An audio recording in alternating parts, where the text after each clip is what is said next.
Grandes ideas de la ciencia. Isaac Asimov. 14. Linneo y la clasificación. La mente científica más influencia en la historia del mundo quizá haya sido la del filósofo griego Aristóteles, 384 a.C., 322 a.C. Aristóteles fue probablemente el alumno más famoso de la Academia de Platón en Atenas. Algunos años después de morir en el año 347 a.C., Aristóteles marchó al reino de Macedonia, en el norte de Grecia, donde su padre había sido médico de la corte. Allí fue durante varios años tutor del joven príncipe macedonio Alejandro, que más tarde recibiría el título de Magno. Cuando Alejandro partió para iniciar su carrera de conquistas, Aristóteles regresó a Atenas y fundó su propia escuela. Sus enseñanzas fueron compiladas en lo que casi es una enciclopedia del saber antiguo, escrita por un solo hombre. Muchos de estos libros sobrevivieron y fueron considerados durante casi 2000 años como la última palabra en el pensamiento científico. Influyente pero equivocado. La influencia de las ideas de Aristóteles sobre los científicos posteriores no fue nada desdeñable, en particular sus teorías sobre la naturaleza del universo, el movimiento de los cuerpos, etc. Véanse los capítulos 4 y 7. Pero lo cierto es que en el campo de la ciencia física estaba por lo general equivocado. Paradójicamente, sus ideas acerca de temas biológicos, que eran uno de sus puntos fuertes, ejercieron menos influencia. La ciencia natural era su campo preferido y dedicó años al estudio de los animales marinos. Aristóteles no se conformó con contemplar los animales y describirlos. Ayudado por su claridad de ideas y su amor por el orden, fue más lejos y clasificó los animales en grupos. Esa clasificación se llama hoy taxonomía, que en griego significa sistema de ordenación. Todo el mundo tiene cierta tendencia a clasificar las cosas. Salta a la vista que los leones y los tigres se parecen bastante, que las ovejas se parecen a las cabras y que las moscas se parecen a los tábanos. Aristóteles, sin embargo, no se conformó con observaciones casuales, sino que hizo una lista de más de 500 tipos diferentes de animales y los agrupó cuidadosamente en clases, y además colocó estas clases en orden, desde los más simples a las más complicadas. Aristóteles observó que algunos animales no pertenecían a la clase a la que parecían asemejarse más. Casi todo el mundo daba por supuesto, por ejemplo, que el delfín era un pez, vivía en el agua y tenía la misma forma que los peces. Aristóteles, por el contrario, observó que el delfín respiraba aire, paría crías vivas y nutría al feto mediante un órgano llamado placenta. El delfín se parecía en estos aspectos a las bestias cuadrúpedas de tierra firme, por lo cual lo incluyó entre los mamíferos y no entre los peces. Los naturalistas ignoraron esta conclusión absolutamente correcta durante 2000 años. Aristóteles parecía predestinado a ser creído cuando se equivocaba y descreído cuando tenía razón. Los naturalistas que vinieron después de Aristóteles no prolongaron su labor clasificatoria de los animales. Los libros antiguos y medievales que describen animales los colocan en cualquier orden e ignoran la posibilidad de agrupar los de estructuras similares. Los primeros intentos de clasificación después de Aristóteles no vinieron hasta principios del siglo XVI y tampoco destacaron precisamente por su rigor. Algunos autores agrupaban juntas todas las plantas que tenían hojas estrechas, mientras que otros se atenían al criterio de que tuvieran grandes flores amarillas, por ejemplo. El primer naturalista que hizo una labor tan meticulosa como la de Aristóteles fue el inglés John Ray.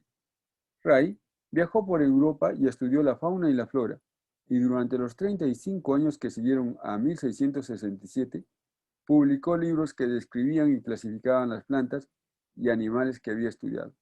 Comenzó por clasificar los mamíferos en dos grandes grupos, los que tenían dedos y los que tenían pezuñas. Luego subdividió esas clasificaciones según el número de dedos o pezuñas, según que los dedos estuvieran armados de uñas o garras y según que un animal con pezuñas tuviera cortamenta, perenne o caduca. Ray, digámoslo de una vez, restauró el sentido del orden que Aristóteles había introducido en el reino de la vida.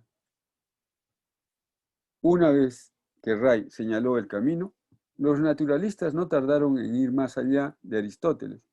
El joven naturalista sueco Carl von Linné publicó en 1735 un opúsculo en el que alistaba diferentes criaturas según un sistema de su invención.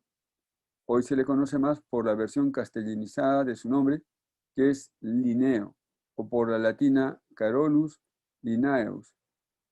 Su trabajo estaba basado en viajes intensivos por toda Europa, incluido el norte de Escandinavia, que hasta entonces no había sido bien explotado. Linneo describía breve y claramente cada clase o especie de planta y animal, agrupaba luego cada colección de especies similares en un género y daba finalmente a cada clase de planta o animal dos nombres latinos, el de género y el de la especie. Un ejemplo, el gato y el león son dos especies muy parecidas, pese a que el segundo es mucho más grande y fiero que el primero. De ahí que ambos pertenezcan al mismo género, Felix, que en latín es gato. El segundo nombre latino sirve para distinguir el gato común del león y de otras especies del mismo género. Así el gato es Felix domesticus, mientras que el león, Felis leo.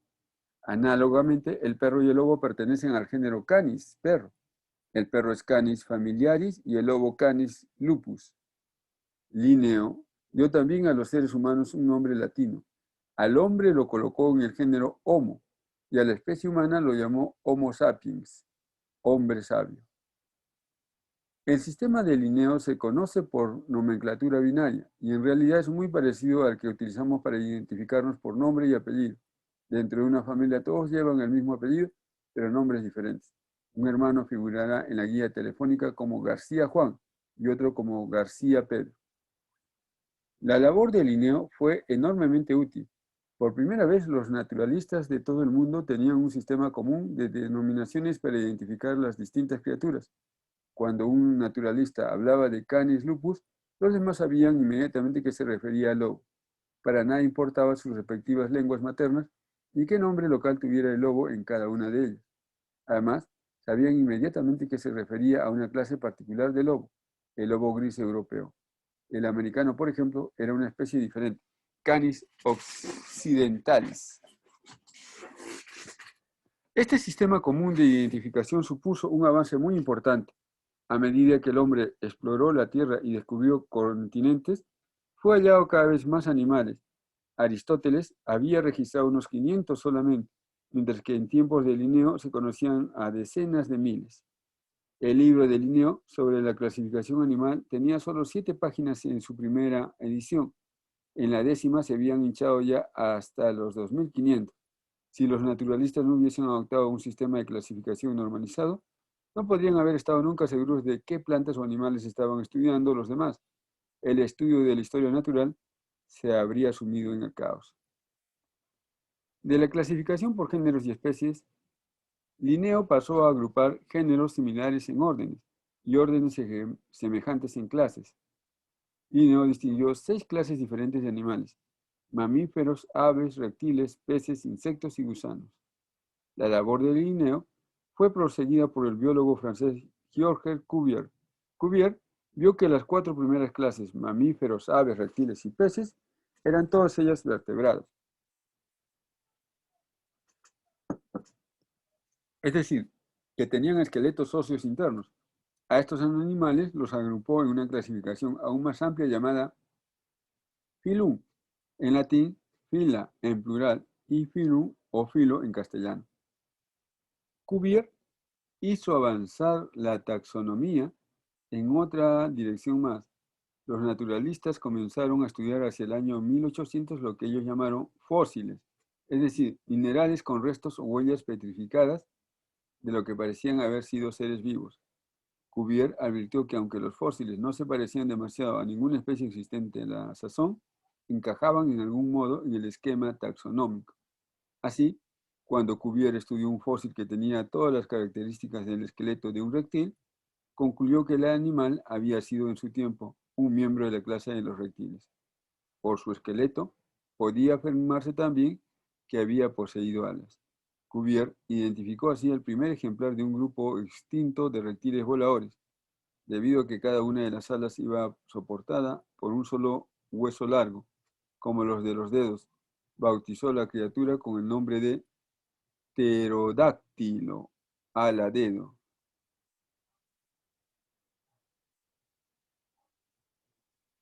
El camino a la evolución.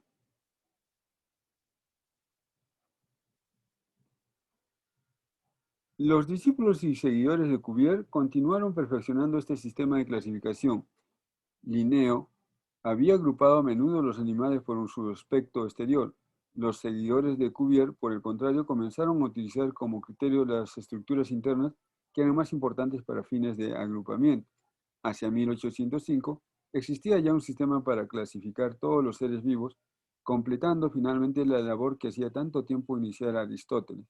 Toda criatura viva o extinguida podía colocarse en una categoría concreta, que había quizá distinguir o disentir acerca de detalles menores, pero el plan general fue aceptado por todo el mundo. El desarrollo de la taxonomía hizo pensar a los naturalistas. El hecho de que la vida pudiera clasificarse de manera tan limpia y elegante indicaba que tenía que haber ciertos principios biológicos que valieran para todas las criaturas, por diferentes que parecieran. La clasificación de la vida dio así lugar a la idea de que todos los seres vivientes estaban inmersos en un mismo y único fenómeno, y este concepto conduciría a su vez a una de las indiscutiblemente grandes ideas de la ciencia, la evolución de las especies.